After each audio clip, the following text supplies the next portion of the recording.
Hi there, welcome to this short presentation about National 5 Art and Design, focusing on the compulsory question in the paper about your two artists that you've chosen to study this year.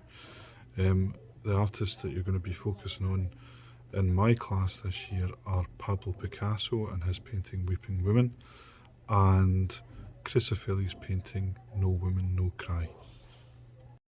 So Picasso's painting Weeping Women is one of a series of paintings called Weeping Women, but it's the final one in the series that we're focusing on.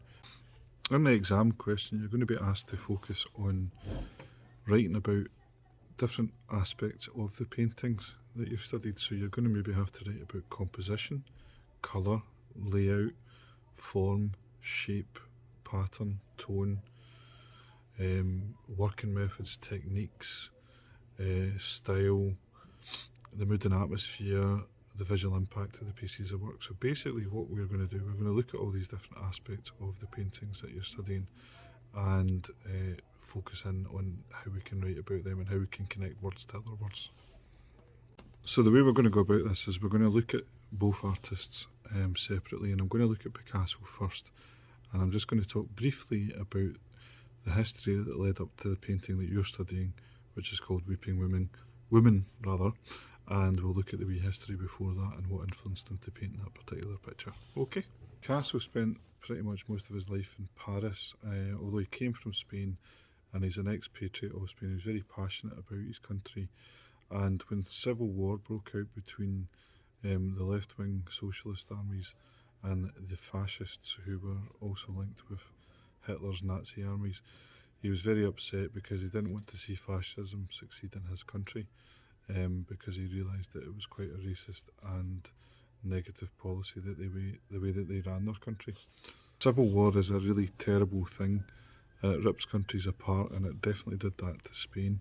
The country really was torn in two, and Franco decided to really brutalise the enemy by targeting bombing campaigns against civilian targets, which is known as terror bombing. Franco enlisted the support of the Nazi Air Force of the Luftwaffe, and also the Italian fascist Air Force as well, and they committed to this terror bombing, similar to kind of blitzkrieg techniques that the Germans were using, of bombing civilian targets and then running armies through them. Now, one of the particular bombings that had a massive impact on the media across the world, and started to cause people to really rise up against the fascism in Spain, was in a town called Guernica. The bombing of Guernica really made a horrible impact in the world, because there was women, children and innocent civilians and elderly people and even cattle and other animals that were all killed during the bombing. It's rumoured by the Basque authorities at the time that there was up to 1,700 people killed in the bombing, which was really devastating. This had a really massive impact on Picasso particularly as well, who was utterly gutted by this, and one of his friends suggested that a commission that had been given by the Spanish Republic for the forthcoming exhibition in Paris should be about Guernica in itself, so Picasso took this on. Picasso was famous for developing a particular style of art called Cubism. He's very famous for probably self-promoting, and also, like he once said, the best artists steal, so he possibly used some of other artists' ideas to help develop Cubism, but he was influenced by African tribal art, looking at things from a different point of view and putting it all in one picture, and also taking things back to their basic form. So the style is quite unrealistic looking in some respects, but based on all these ideas that he had. You can see in it lots of broken up images and lots of looks of despair and terror and fear. There's a broken and dead soldier at the front. There's a baby dead in its mother's arm who's wailing and screaming and crying, which is a big influence for the idea behind the Weeping Women as well, because he took that theme towards that work as well. You can see a bull, which is a national creature of Spain, looking upset, and a screaming horse as well, and then other bodies that are screaming and broken up and limbs lying everywhere. So you can see how terrifying the image is and the idea behind it. There's even newsprint kind of style running through it as well, so it relates to the idea of seeing images in the newspapers, which would have been similar to how we see images all across the news today in televisions everywhere, and video screens and computer screens.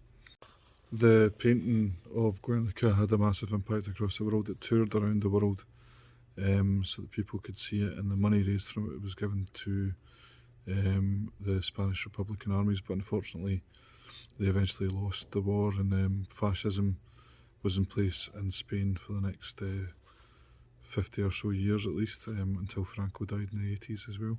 So it lasted beyond Picasso's life, fascism in Spain, which is why he never returned to Spain. And he wanted Guernica not to be in Spain until fascism had moved on and passed on, which did happen after Franco's death. So the influence of this painting on Picasso, the work that he made him make a series of paintings called Weeping Women, which we'll look at now. So Picasso made a series of paintings called Weeping Women. The one that we're focusing on particularly is the last in the series, which was painted in 1937. The paintings are largely considered to be portraits of his then girlfriend Dora Maar, and although Picasso said, and it was put around at the time, that these paintings were a response to the Spanish Civil War, which they are, the reason behind her tears wasn't just necessarily that as well. Dora Maar was with Picasso when he painted Guernica and photographed him doing it as a way of documenting the story of Guernica and how it was made. But they had quite a rocky relationship, and it's rumoured that he was actually quite abusive towards Dora Maar in a sort of domestic abuse way, which is really unpleasant. And one of the reasons that she was crying quite a lot was because she was upset by him. Picasso actually referred to her as his weeping woman. So sadly, there are really like kind of sad undertones to this painting that are quite concerning. The fact that you know, Picasso's quite a famous artist, and potentially one of the most famous paintings in the world has got undertones of domestic abuse around it, so that in itself is concerning. The way that we are going to focus on it, you certainly can bring that into your writing if you wish, but we're focusing on how it's also a depiction of Picasso's feeling towards the state of Spain at the time as well, and the broken country, and how sad he felt about that, and how, in a way, the painting Weeping Women is almost like a metaphor for the country of Spain as well. So we're going to look at that too. Before Picasso made Weeping Women and the series of paintings Weeping Women, he wrote a small poem that went alongside a series of etchings that he made against the war. And the words of the poem I thought were quite striking. It says, "Cries of children, cries of women, cries of birds, cries of flowers, cries of timbers and of stone, cries of bricks, cries of furniture, cries of beds and chairs, of curtains, of pots, of cats, and of papers, cries of odours which claw at one another, cries of smoke pricking the shoulders of the cries which strew in the cauldron, and of the rain of birds which inundates the sea, which gnaws the bone and breaks its teeth, biting the cotton wool, which the sun mops up from the plate, which the purse and the pocket hide in the print, which the foot leaves in the rock." So quite an emotive poem about how much pain and suffering he felt about the war, and the anguish that he felt about how he could do nothing about it. First thing we're going to do is look at composition and how Picasso used composition in the painting. The painting is quite stylised. It's using bright colours and bold lines to convey the figure in a complex way, showing angular shapes and planes. So basically what he did is he breaks faces down into different parts. He looks at one point of view, takes another point of view, takes another point of view, and puts it all together in a flat picture so that you're seeing all these sides represented at once. The different angles and this kind of stylisation and basic shapes is known as cubism, and that's his style that he uses in the painting. It's kind of abstract looking, but you can see it's a portrait of a woman, and the woman is identified as being Dora Maar, Picasso's girlfriend at the time. It's busy, it's broken up, it's bold and bright. In addition, it's confused. It's got hands going up to the face, the mouth, the cheek, the handkerchief, and tears. in the centre of the painting. These draw you in. This is what's known as a focal point, okay? So it leads your eye in with a handkerchief in the centre being white and pale. Your eyes are drawn into that because it's different in colour. Your eyes are led all around from the different broken angles as well, and they lead you to that centre like a smashed window. It comes to the centre, possibly even going up to the eyes as well. Another aspect of the composition is that it's a close-up, and it details the feelings of anguish and despair that the woman's feeling by going in closely. If you think about like in films and things like that, when they're showing somebody as being a little bit down and depressed and really struggling, they zoom in their face to show that emotion, and that's what this painting does. It doesn't let you look anywhere else first. You've got to look right at the face and see that grief straight away. So now we're going to look at colour, and one of the points about colour is how kind of contrasting with the mood that colour is. So this is a painting that's about quite a sad emotional state, a really kind of a woman feeling really down and low and saddened to the point that she's in such grief.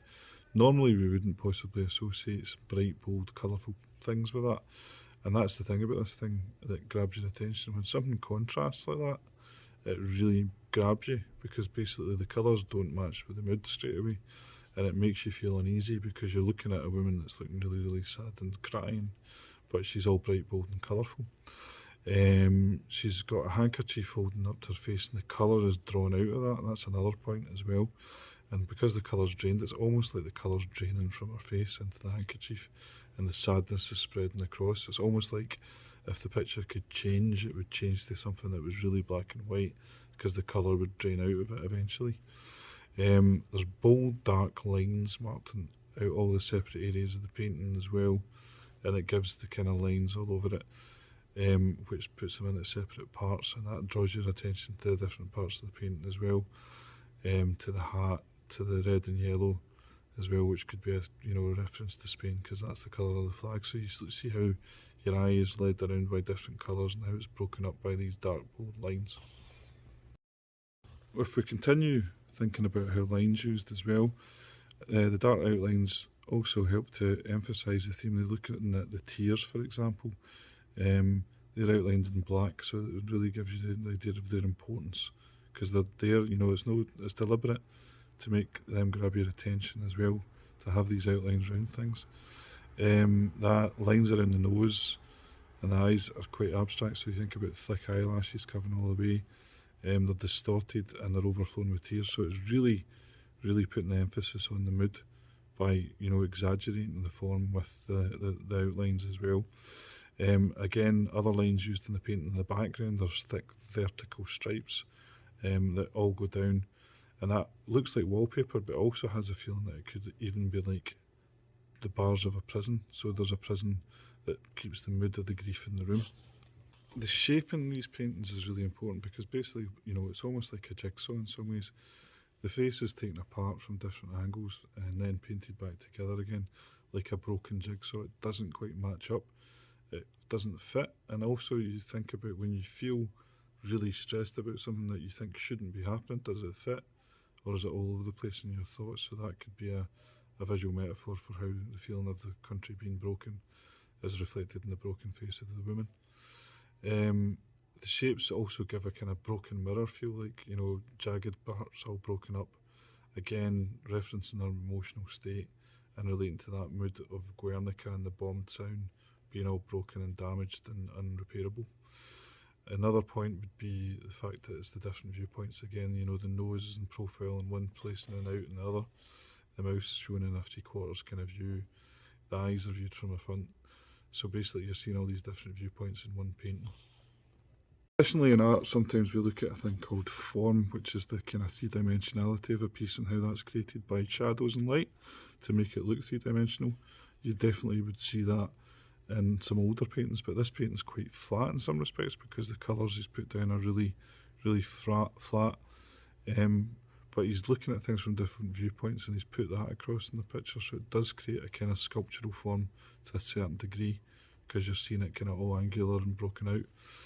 Another way of looking at form is how the different colours and the hair are creating a layered effect and giving the hair a sense of volume and form. So if you look at the hair, you've got dark blues and blacks contrasting with each other and making the hair layer out in different ways.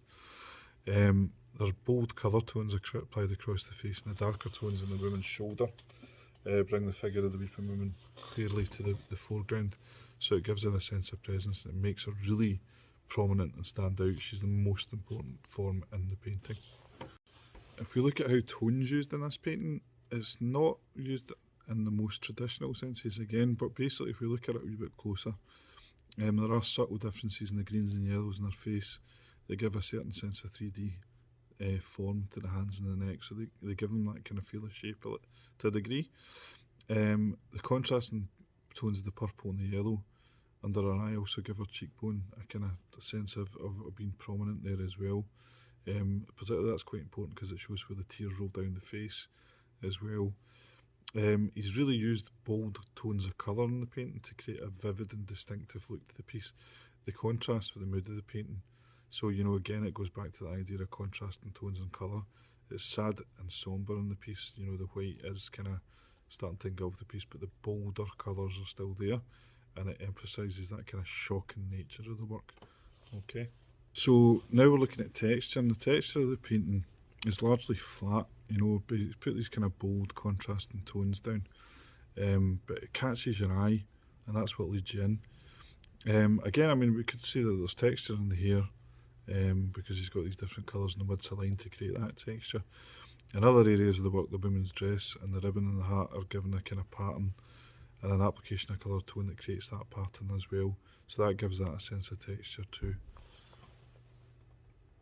In the face, there is pattern as well. There's Picasso uses kind of asymmetrical viewpoints. So basically, it's all broken up so that, you know, sometimes pattern is there in a picture without, you know, the traditional sense of pattern, because the way it's broken up is a pattern of different parts of the face put together. In the pattern as well of the painting, there's like a kind of vertical pattern in the wallpaper behind it. Kind of looks like a prison bar, or prison bars rather, I should say.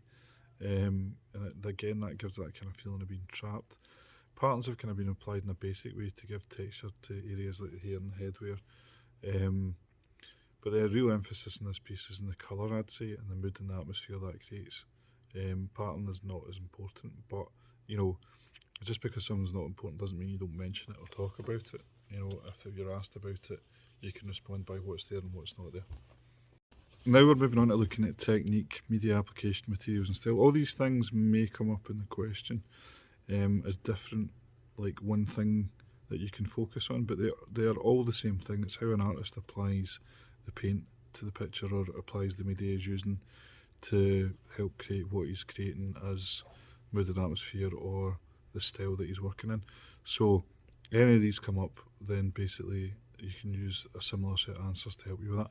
So he applied, in this case Picasso, flat areas of paint.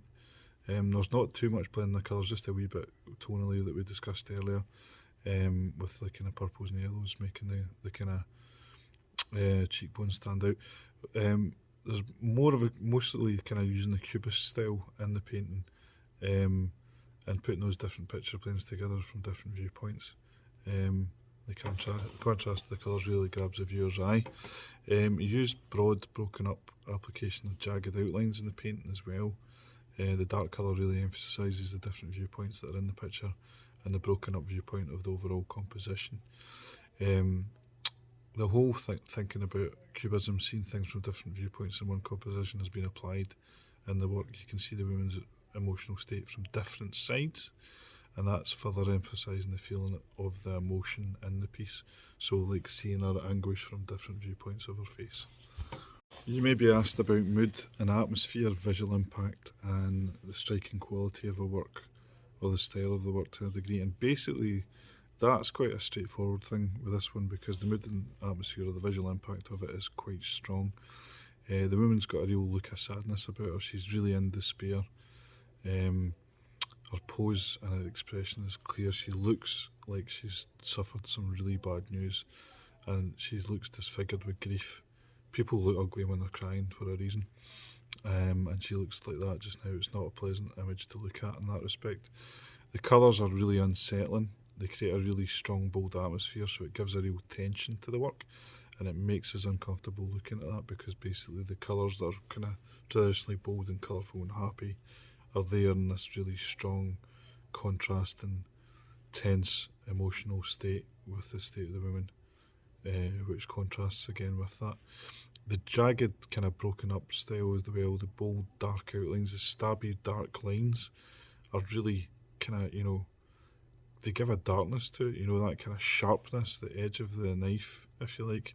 The feeling of being newly broken, like a broken smashed mirror. Broken glass isn't nice, is it? It's dangerous, you don't want to pick it up because you could get cut.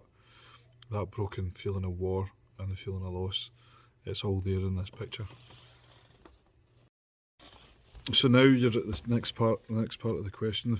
This part that we've looked at before is kind of considered all the points that you might have to consider to do with the different visual elements and different things that make up a picture. The exam will ask you to focus on 3 areas, so you could get asked to write about composition, colour and the visual impact of a piece, or the composition, colour and the techniques and working methods of the artist, and then be asked to like write about the mood and atmosphere of your preferred of the 2 paintings, which we'll come to. Again, we'll look at how to address the exam question properly later on. So after you've done this first part and you've got all your points about Picasso, and then if you've decided he's your preferred artist, then you would then like write the part B question about the 5 points of his work that were influenced by social and cultural influences in the world at the time, which we'll look at now. So the first point you would consider making is that this painting was the last of a series of paintings that Picasso made of weeping women, painted in 1937. It was the last one that he made and is considered by a lot of people to be the best and most important example of it. The next point you would consider is that you painted the work as a kind of reaction to the Spanish Civil War and the bombing of the Spanish town of Guernica. Within the Guernica painting, there's a weeping woman in there which would have influenced the series of paintings he made of weeping women, because he really liked that theme from that as well. I think it's important as the next point that you make that one of the influences of it is that the tears of Dora Maar are actually real tears potentially, and that influence of her being upset and broken by their relationship as well. I mean, Picasso used that, which is horrible to think, but he used it as like a means to explore that emotion of sadness and despair, which he transposed as being about the war, but you can see actually it's possibly a record of the domestic abuse that that poor woman suffered under his hand. So in that respect, maybe we can look at it differently from now on. Another aspect that we would look at is the religious influence. The Weeping Virgin is quite a famous religious painting based around the Virgin Mary, and like the idea of a weeping virgin being a religious theme that has great holiness, and the sadness felt from her, the tears of her, could be seen as being the tears that are shed in this case over the Spanish Civil War. So using that religious iconography to grab the attention of others to see how that could be in this piece as well. He painted it in the Cubist style, which is the next point, and basically it's about putting things from different viewpoints together. He developed Cubism as a style alongside another artist called Braque, and they took things back to their very basic forms, like kind of cubic shapes, and also were influenced by traditional African art as well. These particular styles can be seen in the Cubist painting, and also particularly in this case in Weeping Women as well, with the different viewpoints, the broken down basic shapes, and almost a kind of African tribal influence in there as well. We're now going to move forward 60 years and look at your artist Chris Ofili and his painting No Woman, No Cry. But first we're going to look at where the ideas behind the work came from in the first place.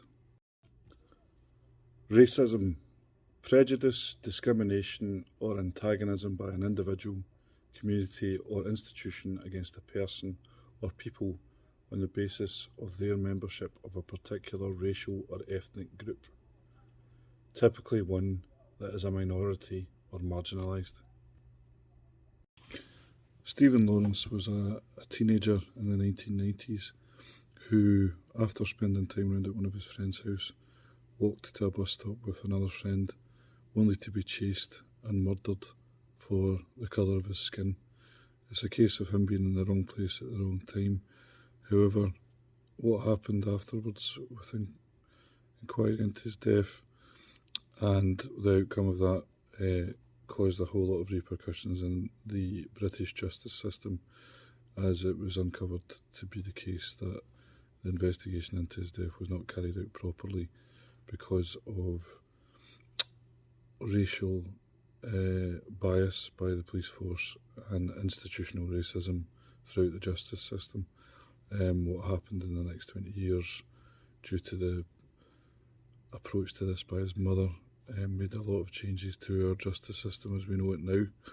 But the struggle to get justice for her son hasn't fully been achieved yet. So when this painting was painted about this murder, it was early on in the process towards that, and already Stephen's mother had been fighting a great fight to get justice for her son. So after Stephen's death, the police investigated some suspects who are widely considered to be the people who are guilty of his murder even still today. Stephen's family didn't feel enough was being done to get Stephen's killers. Even Nelson Mandela, who was the president of South Africa at the time, met with his family and asked for the police to try and do more to help. Some suspects were charged with the murder, but the charges were dropped before a trial could happen. The people who were making the decisions in these things didn't think there was enough evidence to support a case, which was later proved to be unfairly considered. Institutional racism is when there's a consideration that racial discrimination is in place already in organisations that basically make up the rules for society. So put more simply, it suggests that people that are from minority groups and backgrounds, people of colour, have to work harder to get justice from the society that they're working in, more so than it would be the case for white people. A report looking at Stephen Lawrence's death and how the case was handled basically considered that the police had been institutionally racist in how they approached the case, and that's why there was a lot of failings in being able to deliver the justice for Stephen's family. Doreen Lawrence, who's Stephen's mum, has basically since her son's death fought to get justice for her son. Over that time she's been able to raise awareness and create chances and opportunities for people that have been victims of injustice to have their voice heard and have their cases heard. Because of her services to society, she was given an OBE in 2003, and then later on in 2013 she was given a lifelong peerage, which is basically similar to getting a knighthood. She pushes and promotes for police reform, and she's also set up a charitable trust in the name of her son to try and help others by raising funds with this trust to campaign for justice for others who maybe have had bias towards them because of gender, race, sexuality, these kind of things as well. So what she stood up for has basically made a change in society for the better. Sadly though, it always stems back to the loss of her son due to a racially motivated murder. Hopefully the discussion that I've just had regarding Doreen Lawrence and the murder of her son kind of specifies the importance of the lady and why she might be somebody considered worthy of a painting. So this leads us on to the painting by Ofili, No Woman, No Cry, which she painted in 1997. It was part of an exhibition that won him quite a famous art prize called the Turner Prize in 1998. It's made up of oil paint, acrylic paint, pencil, polyester resin, which is like a kind of sticky surface that you can use to kind of make moulds out of and stick things down with, printed paper, glitter, map pins and elephant dung. which is quite unusual. The painting is of a woman crying against a gold printed background. The elephant dung is used to make a necklace for the woman as a kind of centre point of the necklace, and it's also used to lean the painting on the ground, which holds the painting up. The woman in the painting is a depiction of Doreen Lawrence, the woman we've just been discussing, the mother of Stephen Lawrence, the murder victim. There's newsprint images of Stephen Lawrence that are in the tears as well, so little reprints of his face are seen in the tears. The painting is of a weeping mother, similar to like a kind of weeping Madonna figure, like was the inspiration behind some of Picasso's Weeping Woman style as well. And the title of the work is a reference to a Bob Marley song called No Woman No Cry as well. And it's a kind of reference for the artist Ofili towards pop culture and how he uses that in his work as well. This is a description of the painting used or taken from rather the Tate Modern website. No Woman No Cry is a very large, densely layered painting that depicts a crying woman set among various abstract patterns. The woman, who has dark hair and black skin and is shown in profile, is formed from a thin brown painted outline that is filled with many small dark brown circles. She wears blue eyeshadow, red lipstick, a string of coloured beads that sit just below her hairline, and a thin black necklace. Forming the pendant of a necklace is a lump of elephant dung containing map pins, and the woman's chest bears an area of vibrant red and orange paint with flame-like yellow forks across its top edge. A series of pale blue tears descends from each of her eyes, all of which feature at their centre a very small collage photograph of a boy's face. As we've just discussed, the boy is Stephen Lawrence. So as we've done with the Picasso painting, what we're going to do is we're going to look at it and we're going to consider the different visual elements that are used to make up the painting. These are the things that come up in the questions, so you might get asked to discuss words like composition, colour, shape, form, tone, line, pattern. You will also get asked to discuss working methods, technique, which are the same thing effectively, and you'll also get asked to describe the visual impact or the mood and atmosphere of the piece, which again you can use similar kind of comments to discuss those parts of things as well. So what we're going to do is we're going to do what we did before. We're going to look at each one of those elements, and we're going to start off with composition. So the first thing we're going to consider with composition is how busy it is, and just to talk about how it's a busy composition. So it's very large, it's densely layered. It's a densely layered composition that depicts a crying woman set amongst various patterns. The woman has dark hair and black skin and is shown sitting in profile, which is a traditional and regal looking pose in portraiture. So that's the first point to consider for composition. Then the next point is thinking about focal points. So what leads your eye into the composition? One of the things that leads your eye in is maybe the model's necklace around the neck, and it's made out of dried elephant dung at the middle, so that's centre point of the bead in the middle made out of the elephant dung, and it's got tiny bright coloured pattern dots which are push pins as well. This portrays the sitter, black heritage, and it sends out the message that she's proud of her culture. So thinking about the roots of coming from Africa and the elephant dung also coming from Africa as well, there's an association there. There's something beautiful about that. Another aspect of the composition is the pattern that goes across the whole piece, the kind of chain-like diamond pattern. It's almost like a cage or a fence. The viewer needs to look through this to see Doreen sitting there, and I feel he's able to tell more of a story about how the person is maybe feeling trapped within her grief, and it portrays maybe that she also maybe wants to be protected as well. Either way, by putting it in the competition, he's also sort of able to say maybe more about her identity and the struggle that she's going through and the feelings that she has, and her personality as well. Now we consider looking at colour, and the woman has dark hair, black skin, and is shown sitting in profile. Her form is outlined from a thin brown painted line filled with many small dark brown circles. that contrast against the golden coloured aura that surrounds her. Kind of looks a wee bit like, almost like you get images in old religious pictures of a saint with a golden aura around them as well.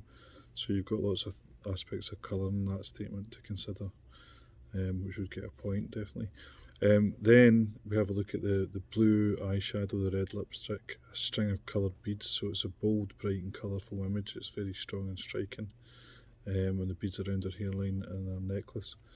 The black necklace reaching down to the pendant of elephant dung as well, which has got the coloured map pins in it. The woman's chest has got a vibrant bright gold and red coloured scene on it, like flame-like yellow forks are coming out of it.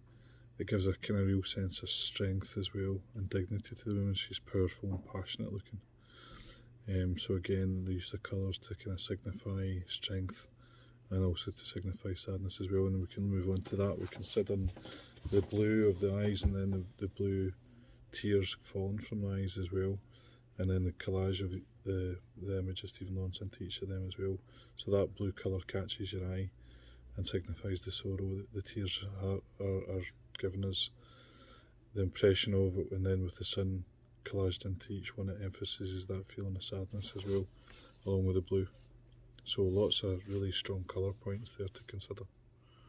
Okay, so now we're thinking about how line's used in the painting. So 3 points about line to consider. The background is painted with a mixture of vibrant pale green and bright yellow crisscrossed lines made up by a sequence of circles that contain like smaller rings going into each other, gathered to form the rough outline of diamond shapes.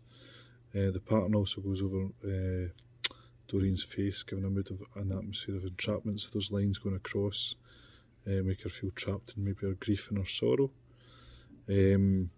Across the canvas, which you can't see perhaps in the smaller picture, runs 4 horizontal lines across the canvas saying R.I.P. Stephen Lawrence 1974 to 1993, and they're really faintly there, those lines of text, and they're basically behind the woman as well, and it reminds us of the reason for her sorrow and the reason that she campaigned for so long, which was the death of her son Stephen. So another line that was applied was the line that Ofili used to draw the picture out. So he planned out the whole painting by drawing an outline in the first place, and then basically worked over it and built his drawings up over it as well. So it comes back to the old traditional use of the most basic and original tool in art, which is the pencil. So pencil lines were used to start off this drawing, and that turned into a painting, and turned into this painting that we are discussing today. Okay, now we're on to shape, and what you might notice is some of the points will seem a wee bit similar, but the chances of being asked to discuss both line and shape in the question are quite slim. So you can understand that how you write about one thing can also be used to write about another, because basically all the visual elements relate to each other anyway. So in shape, we look at the background again and the yellow crisscross pattern with the circles with the rings inside them. So there's shapes there, and they create that diamond shape, which basically looks like the shape of a cage across the image. So we're using the word shape there a lot to describe that first point. Layered across the diamond shapes, there's little black heart shapes within them that appear at the centre of each of the diamonds, and again it maybe like makes reference to the love that the mother has for the lost son. The painting is effectively, it's a big collage, and all the shapes that are in it are making reference to different aspects of culture, like the British culture. Some of those circles are actually cuts from a picture of a Bridget Riley painting, and the black love hearts representing love, and then also the kind of shapes that are the kind of overall diamond shape. The patterns within it look a little bit like some shapes that you would maybe gather from African inspired art as well. So we can see how all these shapes come together to make the picture. So now we're coming to form, and again form is all about the three-dimensionality of something and how it looks. So we're going to look at 3 aspects of form relating to this painting.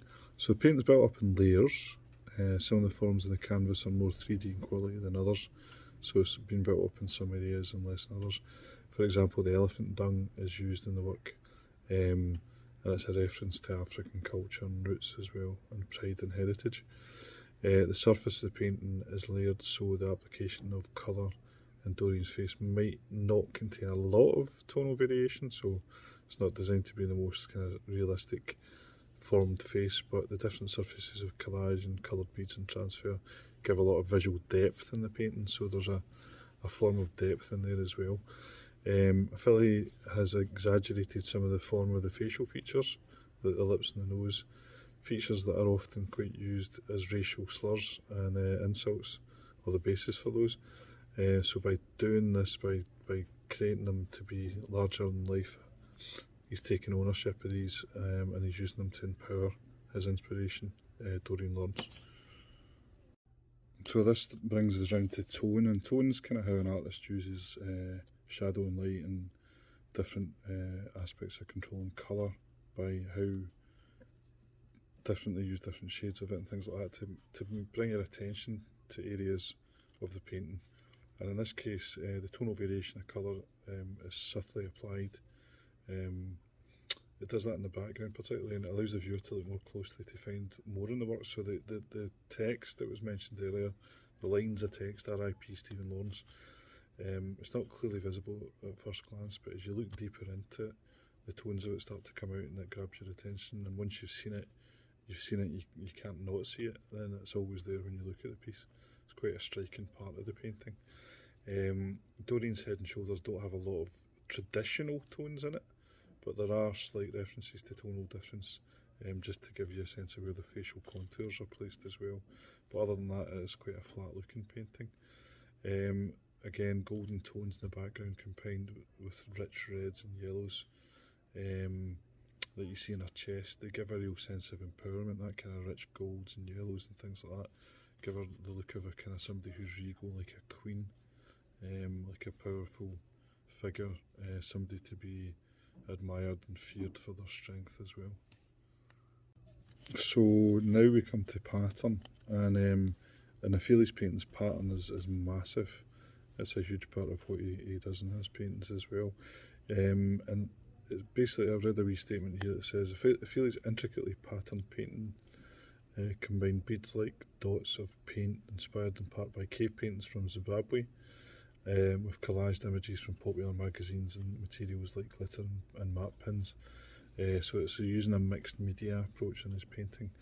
The background in the painting has like pale green and bright yellow crisscross sequences. Again, that's things that we've talked about before. So this pattern, the lines going across the kind of zigzag lines, the diamond shapes, it really gives a strong visual impact. Again, we've discussed about how this pattern around her looks like a cage when we talked about it as being line, and also discussed shape as well. So you can see similarities between how line, pattern and shape can be discussed as well. They relate to each other. Each tier is a tiny intricate pattern made up of dots in it, and then at the centre of each of those tiers is the image of Stephen Lawrence, and it always brings us back to this cause of grief and sadness, which is the death of Stephen and the campaigning that his mother had to do to try and fight to get justice for her son.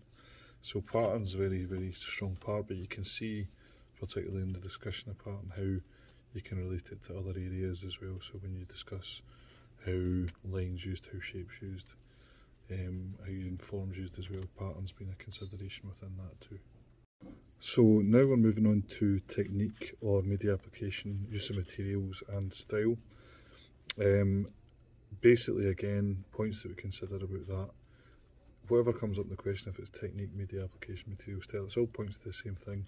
It's how the artist made the work and how he approached it with like paint or whatever it is that he does and how he builds it up. So for Ofili, he builds his up with layers of materials in the canvas, which add layers of meaning to the painting that he wants his viewers to consider and take away. He uses oil paint, he uses glitter, resin, map pins, elephant dung, and he builds up these layers of pattern and decoration for the viewer to look at and consider what the idea is behind the work. Okay, so there's lots of meaning in the materials that he uses. To focus on one, elephant dung, for example, it's rolled into hard balls, it's covered in the resin to make it hard. One of them is used as the necklace at the centre of the piece, and then the other two balls of dung related to this particular piece are used to basically prop the painting up against the gallery wall.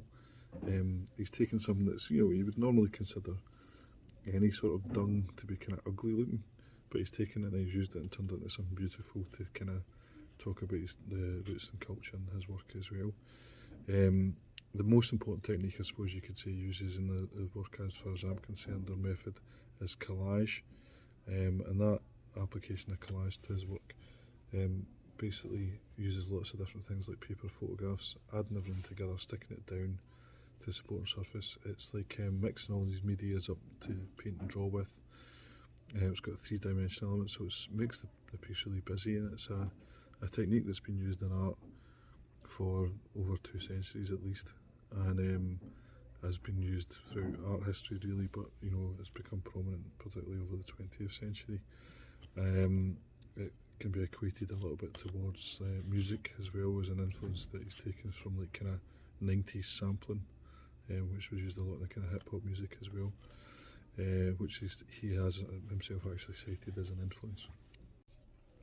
So the next thing we have to think about is the visual impact of the work, and I would say there's 2 things that really stand out to me about this painting. Firstly, yes, it's very sad, it's very powerful, a woman's crying, and when we look at the tears, we can see that she's crying over the loss of her son. So that in itself is a very powerful message, and it's very, very sad. Again, that's emphasised maybe by the lines over her that are crisscrossed, like she's entrapped by this grief.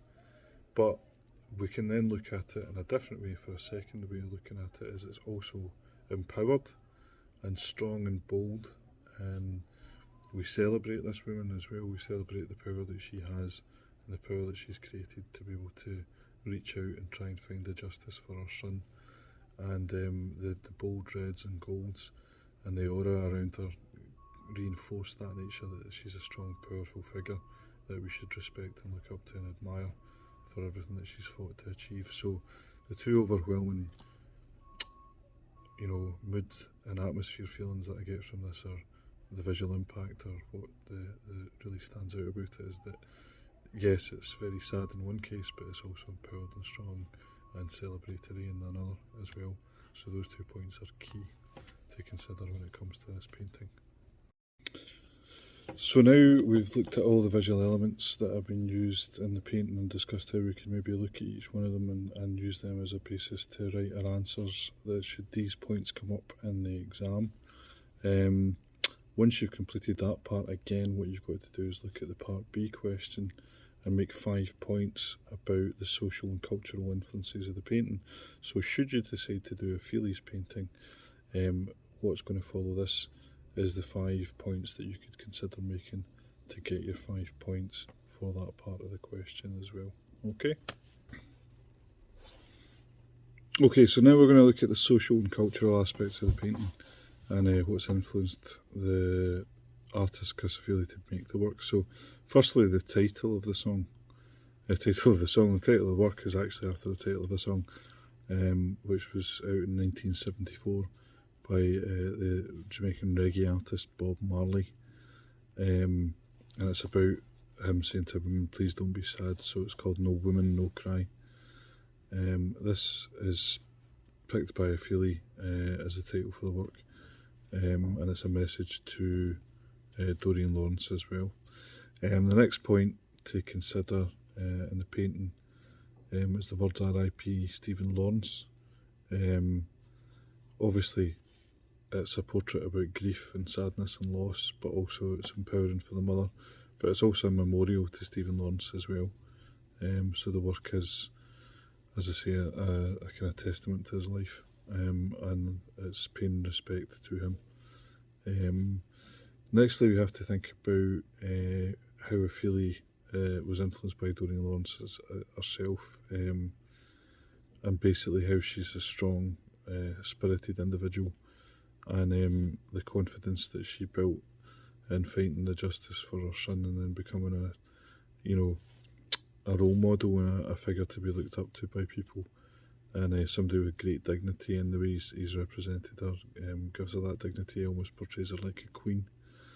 Nextly, we would think about how his work has kind of moved forward. He started off, he was more of an abstract kind of artist, and he had some kind of elements of collage to then starting to move more towards figurative painting. Particularly in the later 90s, he started to paint and focus more on black women and empowerment of black women as well, to show his admiration of them for everything that they've done to empower his society and his life. He is overall, finally, in this part certainly, he's overall influenced by both traditional and contemporary black culture. You can see some of the elements of the kind of roots culture and African influence in there with the elephant dung and some of the pattern and these kind of things, the tribal styles, tribal patterns and things as well. But also like working in layers and building layers up. He's stated that he's influenced by hip hop and the sound of hip hop music and how it's layered up. So thinking about like how certain hip hop and rap artists would use a lot of sampling of different records and different sounds in their work. He liked the idea of using that, but changing it towards collage and collaging in different things into work, like maps and map pins, glitter, elephant dung, paint, all building it up and layering it up to have all these different depths and meanings working within the work. So overall you can see there's quite a lot of social and cultural points to consider there, and those points I've just made could be used to develop the points that you use to answer that part of the question, should you decide to write about Chris Ofili's work for that part of the question. That concludes me talking about the two artists' work. I'm now going to talk about how briefly you would approach the question in the exam. Okay, so we've looked at both paintings now, and we've looked at how the visual elements have been applied by both artists in their respective paintings. We've looked at how they have applied different techniques and working methods to create their work. We've also then looked at how their work has visual impact, what's appealing about their work and what gives their work mood and atmosphere. So because we've identified all these areas, we're able to then consider how we would use that information that we've learned to respond to the question that we get asked. We've also learned about the social and cultural influences that made them make the work in the first place, and we know points to be able to handle the second part of the question, part B, which asks us to look at that as well. So firstly, we'll start off with question A, and we think about how it's asking us to write about colour. First bullet point, media handling techniques. Second bullet point, mood and atmosphere. Third bullet point, and to then talk about which artwork we find most appealing, and to give 2 reasons why we think that as well. So basically it's worth 10 points. So what we've got to think about is, how do we get those 10 points? So you've got 2 paintings and you've got all these different points about colour that you've got for both. So you could write 2 sentences about colour for Picasso's painting Weeping Women, 2 sentences about Ofili's painting No Women Are Crying, how he uses colour. You could then write 2 sentences about media handling for Picasso's painting, and then 2 sentences for Ofili's painting, and how he should media handling and technique as well. You could then write 1 sentence for each one about mood and atmosphere in the piece, and then you then choose your preferred picture and you write 2 justified reasons as to why you find the one that you've chosen the most appealing, and you would base them on the points that you learned in visual impact and mood and atmosphere slide as well. Okay, so that then adds up to a total of 2 points for that, to give you 2 justified reasons, 2 points for the 2 points you made about mood and atmosphere, about 1 about each of the paintings. You then made 2 points each for media handling and techniques, so that's adding up now, and then you've got 2 points that you made each for colour, and that's another 4 points as well. So that's 4, 4, 2, 2, which adds up to 12. So you could get a maximum of 12 out of 10 for that section if you take that approach. And it's better to aim for 12 out of 10 than it is for 10 out of 10, because if you get 12 out of 10, that guarantees you 10 out of 10 as a score. So have a wee think about that. Okay, and then part B is pretty self-explanatory. You've got your 5 points about influences and how they influence the artist's work, and basically at any point that you make for that, basically each point is justified, so you're guaranteeing